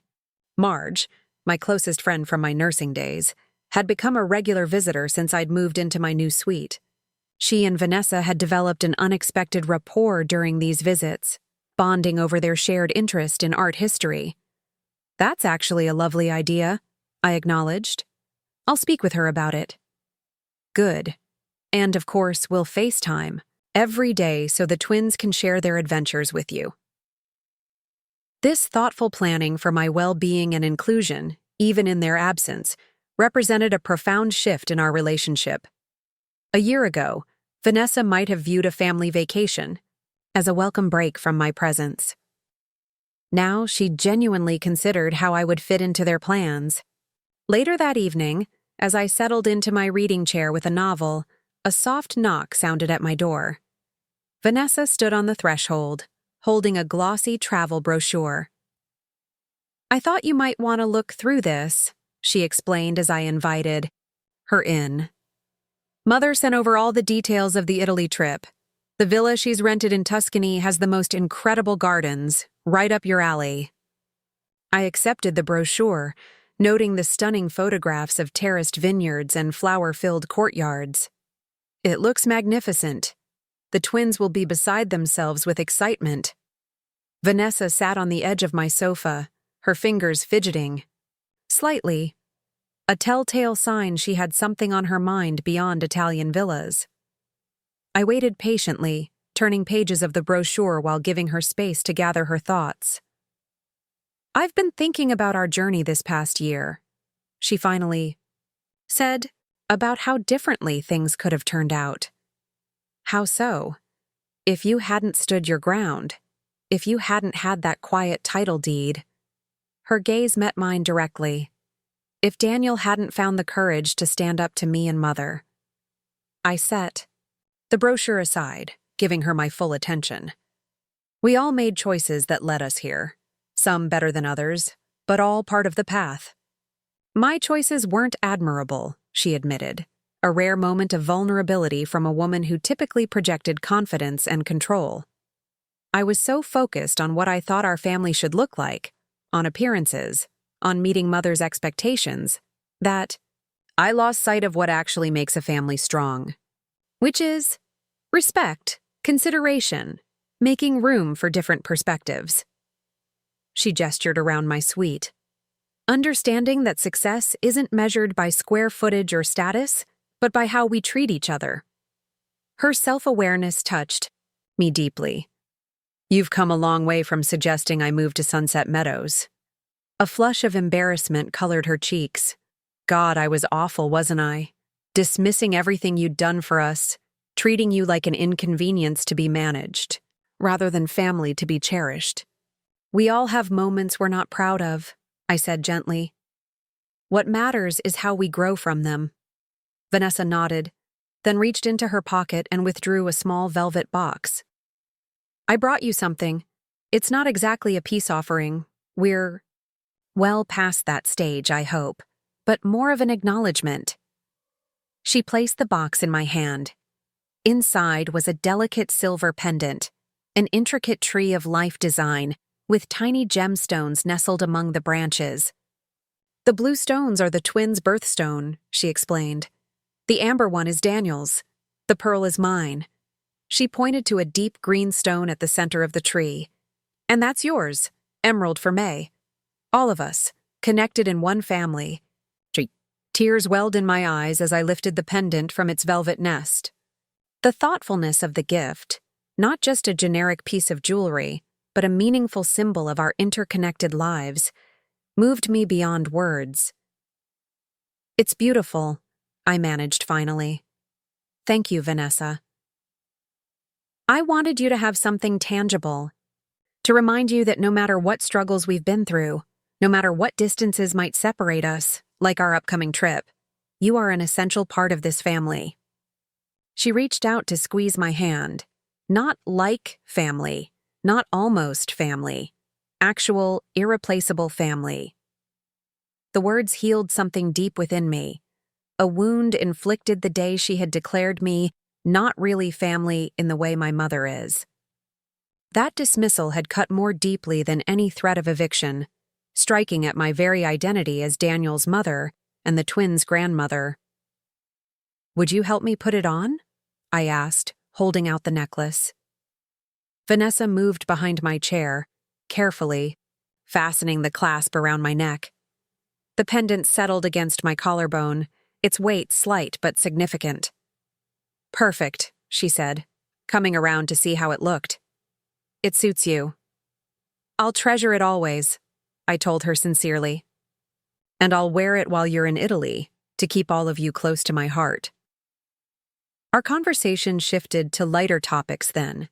The twins' passport applications, packing strategies for international travel with children, Vanessa's concerns about whether her high school Italian would prove useful after 20 years of disuse. The easy flow of our interaction, without agenda or underlying tension, felt like a gift in itself. But the results spoke for themselves. I hadn't just secured my physical place in the family home. I'd cemented my emotional place in the family itself. The pendant Vanessa had given me, with its interconnected birthstones, symbolized what I had fought for all along: recognition that family transcends blood ties and legal documents, that it resides in the daily acts of love and care that weave lives together.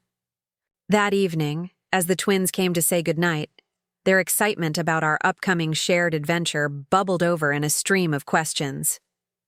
Will we see real gondolas in Venice? Lucas wanted to know. Can we eat pasta every single day? Lily asked dreamily. Grandma Patricia says there's a painting room just for you at the villa, Lucas added. And we can pick grapes from actual vineyards, Lily continued. Their enthusiasm was infectious, their assumption that I would share in their adventure a testament to how firmly I had been reintegrated into the family fabric. It sounds magical, I assured them. And yes, I imagine we'll eat plenty of pasta and see many gondolas.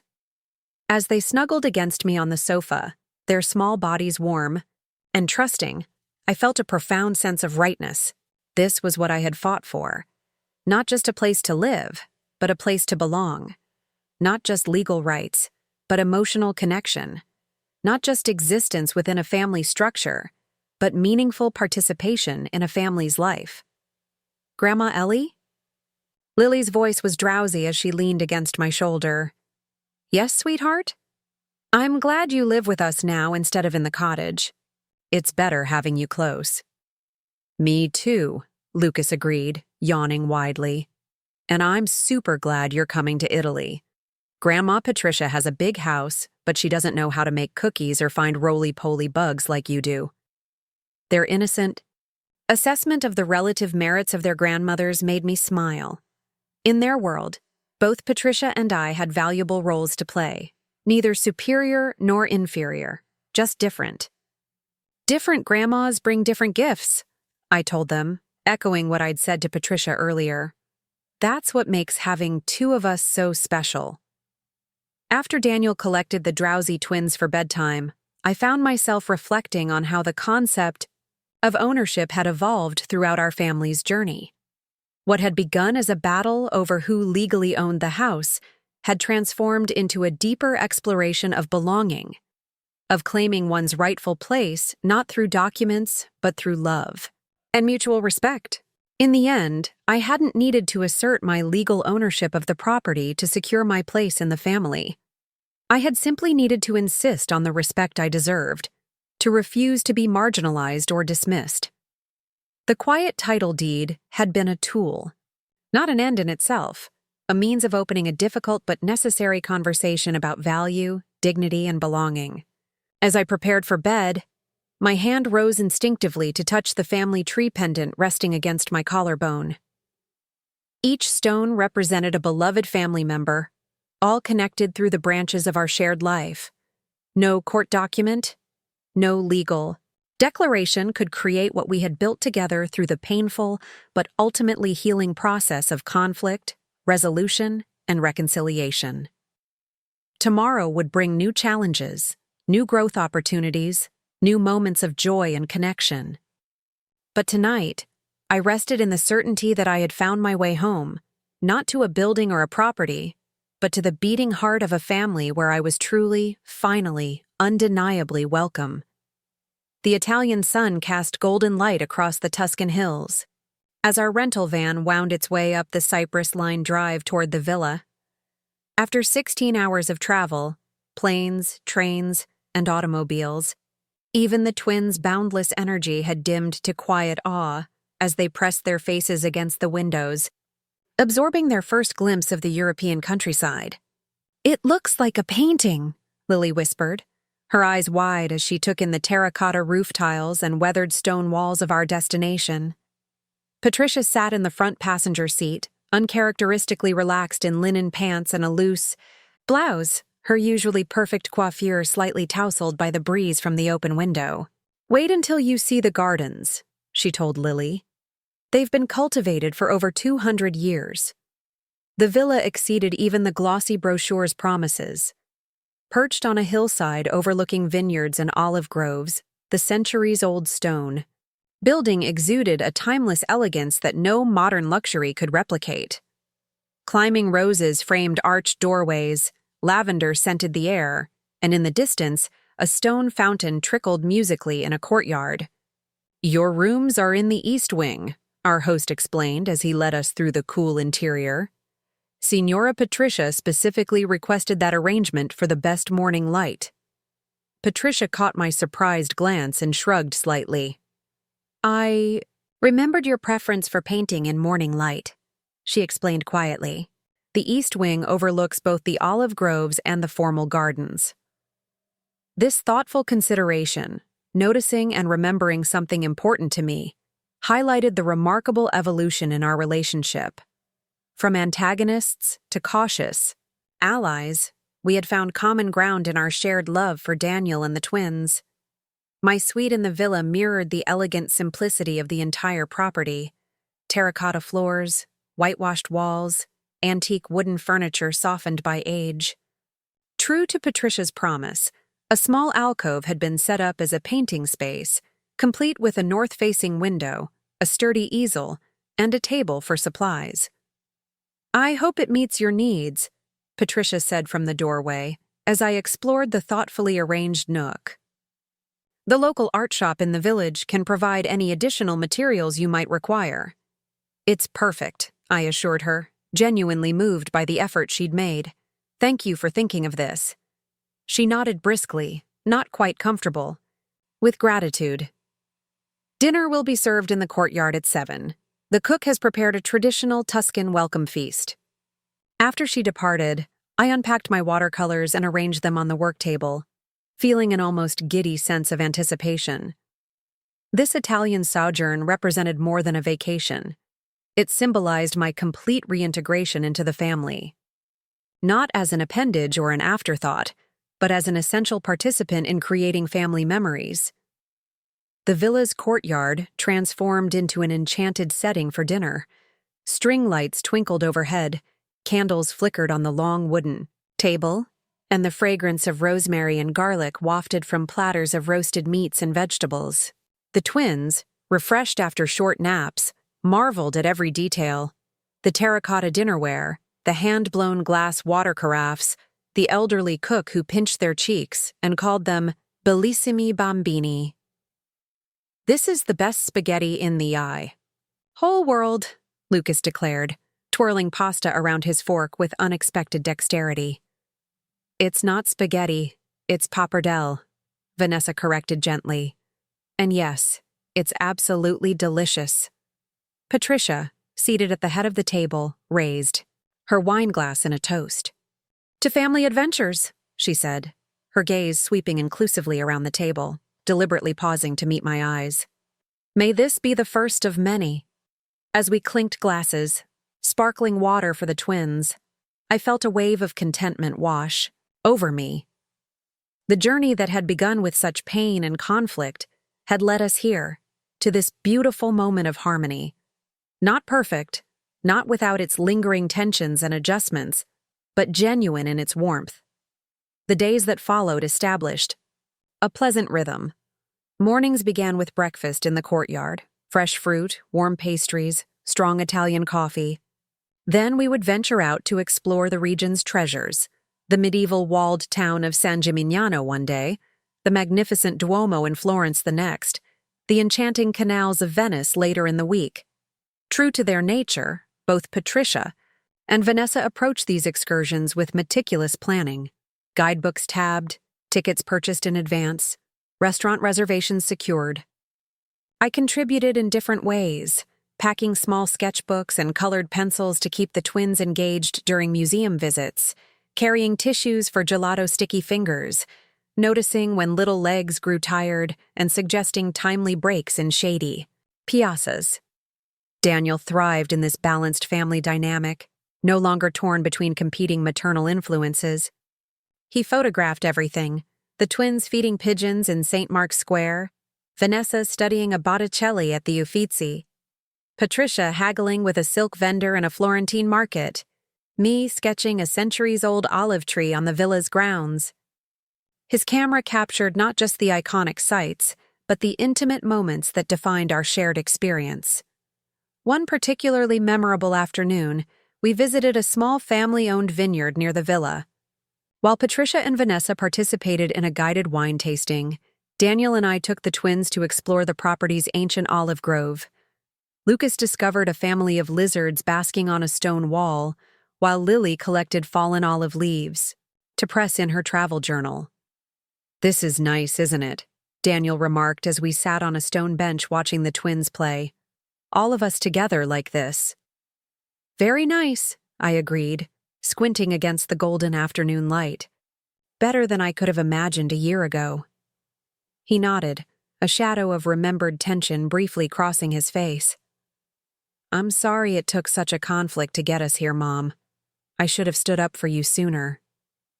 Water under the bridge, I assured him. What matters is where we are now, not how we got here. Still, I've been thinking about it a lot, especially here, surrounded by all this history. He gestured toward the ancient olive trees, some reportedly over 1,000 years old. These trees have weathered countless storms, droughts, even wars, but they're still standing, still producing fruit. They bend but don't break. Like families, I suggested. Exactly like families. He smiled, the resemblance to his father suddenly striking in the angular Mediterranean light. We bent, but we didn't break. And now we're stronger for having weathered the storm together. His insight touched me deeply. He had grown through the conflict, developing a newfound appreciation for the complex dynamics that bind families together across generations. No longer simply caught between his wife and his mother, he had emerged as a thoughtful mediator, helping both sides recognize their common ground. "Daddy, Grandma Ellie, come see," Lily called from beneath a gnarled olive tree. "I found something." "Amazing!" We joined the twins to examine their discovery, a tiny bird's nest that had fallen intact from a branch overhead. Empty of eggs or occupants, it represented a perfect miniature home, constructed with remarkable precision from twigs, grass, and bits of sheep's wool caught on nearby fences. "It's just like your cottage used to be," Lucas observed, gently touching the woven structure. "Small but cozy."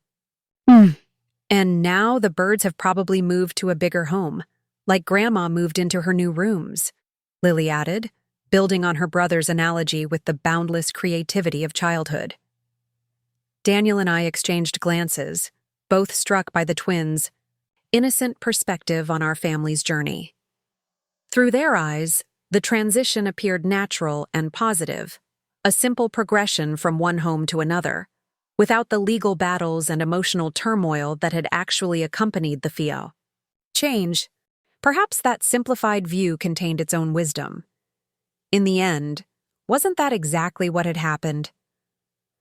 I had moved from my separate cottage to a connected suite, from isolation to integration.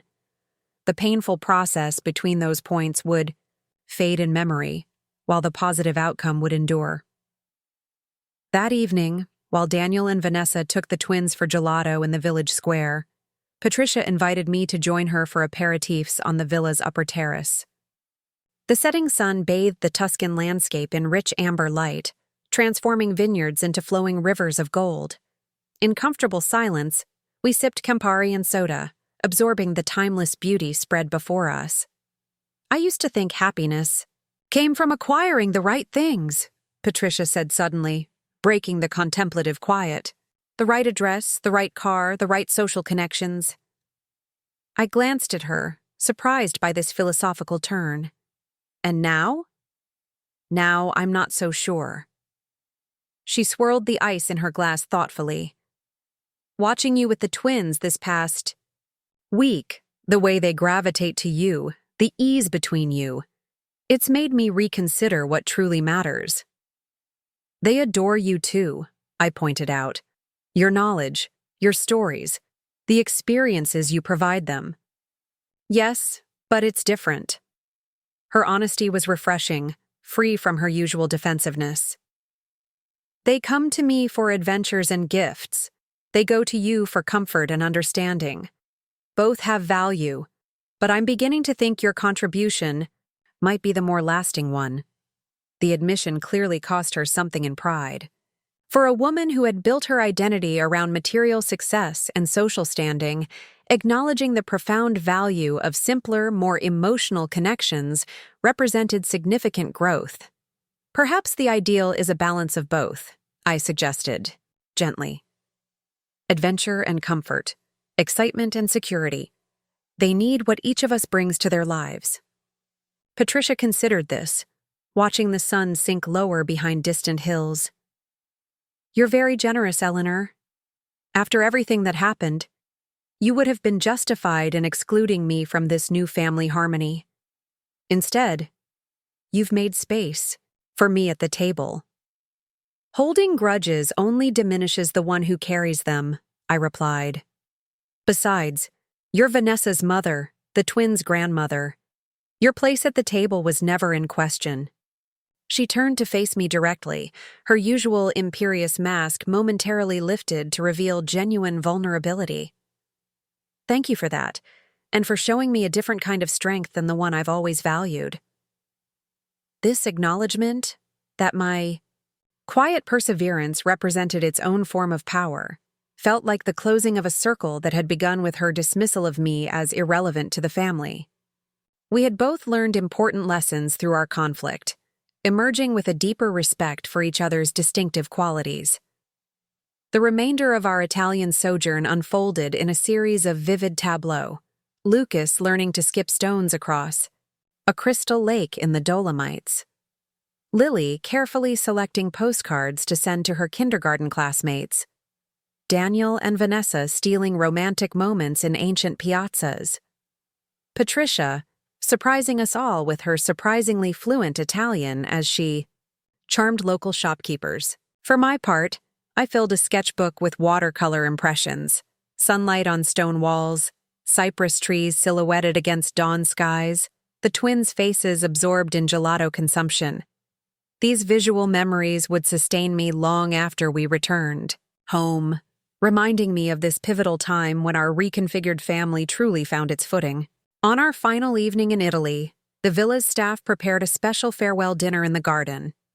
Lanterns hung from olive branches, casting a magical glow over the long table set with the best local delicacies, prosciutto and melon, handmade, ravioli filled with ricotta and spinach, roasted lamb with rosemary potatoes, and a decadent tiramisu. As we savored the meal, conversation flowed with the easy familiarity of people who had shared meaningful experiences. The twins regaled us with their favorite memories, feeding pigeons in Venice for Lucas, exploring the costume exhibit at the Uffizi for Lily. Daniel and Vanessa reminisced about a particularly romantic sunset viewed from the Ponte Vecchio. Patricia spoke enthusiastically about the antique linens she'd acquired from a small shop in Florence. "And what about you, Grandma Ellie?" Lily asked. "What was your favorite part of our trip?"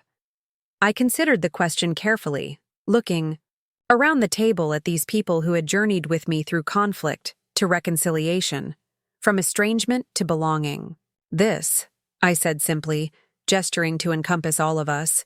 "Just this. Being together." My answer might have seemed sentimental to outsiders, but my family understood its significance. They knew the road we had traveled to reach this point of harmony, the legal battles and emotional confrontations that had preceded this peaceful gathering. "To togetherness," Daniel proposed, raising his wine glass. "Past, present, and future." "To family," Vanessa added, her gaze inclusive as it swept around the table. "To home," I concluded softly, "wherever and however we find it." As we clinked glasses beneath the Italian stars, I felt a profound sense of completion. The journey that had begun with Vanessa's cutting dismissal, "You're not really family in the way my mother is," had culminated in this moment of genuine acceptance and belonging. I hadn't needed to use the quiet title deed to prove my ownership of the physical house. Instead, I had claimed something far more valuable, my rightful place in the emotional home we had built together. Not through legal documents or property rights, but through standing firm in my dignity, refusing to be marginalized, and ultimately opening my heart to forgiveness and growth. 2 weeks later, back in our shared home, life resumed its familiar rhythm with subtle but significant changes. My suite in the converted garage now featured framed watercolors from our Italian journey. The twins' playroom, formerly my cottage, displayed treasures they had collected abroad. Family dinners happened more frequently, with Patricia occasionally, joining us without the tension that had once accompanied her visits. One evening, as autumn painted the garden in russet and gold, I sat on my private patio watching the twins chase fireflies in the gathering dusk. Vanessa emerged from the kitchen with 2 steaming mugs of tea, offering one to me as she settled into the adjacent chair. "They're still talking about Italy," she commented, nodding toward the children. "Lucas told his entire class about the lizards in the olive grove." "It was a special trip," I agreed. "One they'll remember their whole lives." "Thanks to you," Vanessa said unexpectedly. I raised an eyebrow in question. "If you hadn't stood your ground last year, if you hadn't insisted on your place in this family, none of that would have happened." She sipped her tea reflectively. "We might have sold the house, scattered to separate lives. The twins would have seen you occasionally on scheduled visits, but they wouldn't have had your daily presence. Our family would have been fundamentally broken." The assessment was surprisingly candid, coming from a woman who had once been so determined to remove me from the equation. "It took courage," she continued, "to face down opposition from all sides, to risk relationships you valued, to demand the respect you deserved. I didn't appreciate it then, but I do now." "We all did what we thought was right at the time," I said generously. "Even you and Patricia, in your way." Vanessa nodded, acknowledging the truth in this. "Still, I'm grateful you fought for your place here, not just for the twins' sake, or for Daniel's, but for mine too. I've learned more from you in this past year than I ever expected, about resilience, about priorities, about what makes a home more than just a house." As twilight deepened around us, the twins abandoned their firefly chase and bounded onto the patio, full of stories and questions and boundless energy. Daniel joined us moments later, followed by his assistant Marge, who had become a frequent dinner guest. Soon, laughter and conversation filled the space between the main house and my suite, bridging any remaining gaps in our reconfigured family. Looking around at these beloved faces, my son, my daughter-in-law, my grandchildren, my friend, I felt a deep contentment settle in my heart. The battle over the house had never really been about property or legal rights. It had been about being valued, about having my place acknowledged and respected. In standing my ground, I had secured not just a physical space to live, but an emotional home where I truly belonged. Not as an appendage or an afterthought, but as an essential thread in the fabric of our family life. The title deed had been a tool, not an end in itself, a means of opening a difficult but necessary conversation about value, dignity, and connection. As the stars emerged in the darkening sky, I reached for Daniel's hand on one side and Vanessa's on the other, forming a circle that the twins quickly completed with their small, eager fingers. In that simple gesture of connection, I found the answer to the question that had driven our entire journey. Who really owns a home? Not the person whose name appears on a legal document, not the one who pays the mortgage or chooses the furniture, or maintains the garden, though all these contributions matter. A home is truly owned by those who fill it with love, who create within its walls a space where each person is valued for exactly who they are. By that measure, this home belonged to all of us, jointly and equally. And in the end, that was the only ownership that truly mattered. Up next, you've got 2 more standout stories right on your screen. If this one hit the mark, you won't want to pass these up. Just click and check them out.